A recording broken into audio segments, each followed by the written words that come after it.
সংসদে সিলেট 5 এমপির 4 দফা দাবি, জকিগঞ্জ কানাইঘাট নিয়ে আলোচনার জোর। সিলেট 5 জকিগঞ্জ কানাইঘাট আসনের নবনির্বাচিত সংসদ সদস্য মুফতি মোহাম্মদ আবুল হাসান আজ মহান জাতীয় সংসদে মাত্র 2 মিনিটের গুরুত্বপূর্ণ বক্তব্যে তার নির্বাচনী এলাকার 4টি মৌলিক ও জনদৌর্ভাগ্যপূর্ণ বিষয় তুলে ধরেন। তিনি বলেন, কানাইঘাটের দীর্ঘদিনের বন্ধ থাকা পাথরকুয়ারি দ্রুত খুলে দিতে হবে, জকিগঞ্জের শেওলা সড়ক অতি দ্রুত সংস্কার করতে হবে, গাজী বুরহানুদ্দিন সড়কের সংস্কার কাজ দ্রুত সম্পন্ন করতে হবে, কানাইঘাটে জকিগঞ্জ অঞ্চলের ভয়াবহ নদী ভাঙ্গন রোধে আশু ও কার্যকর পদক্ষেপ নিতে হবে।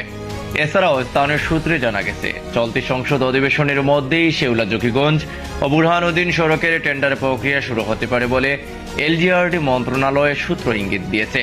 এই বক্তব্যের পর জকিগঞ্জ কানাইঘাট এলাকায় সাধারণ মানুষের মধ্যে নতুন করে আশার সঞ্চার হয়েছে। সামাজিক যোগাযোগের মাধ্যমেও বিষয়টি নিয়ে চলছে ব্যাপক আলোচনা ও প্রশংসা। অনেকেই বলছেন, দীর্ঘদিনের অবহেলিত এই অঞ্চল এবার হয়তো উন্নয়নের নতুন দিগন্ত দেখতে যাচ্ছে।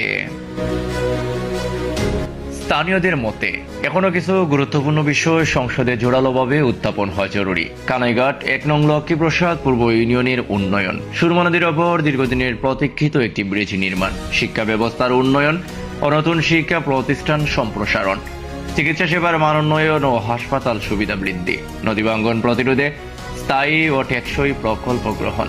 স্থানীয়দের মতে এই দাবিগুলো বাস্তবায়িত হলে সিলেট 5 আসন, বিশেষ করে কানাইঘাট ও জকিগঞ্জ অঞ্চল দীর্ঘদিনের পিছিয়ে পড়া অবস্থা থেকে উন্নয়নের মূলধারায় যুক্ত হতে পারবে। এখন সকলের দৃষ্টি সংসদের পরবর্তী পদক্ষেপের দিকে।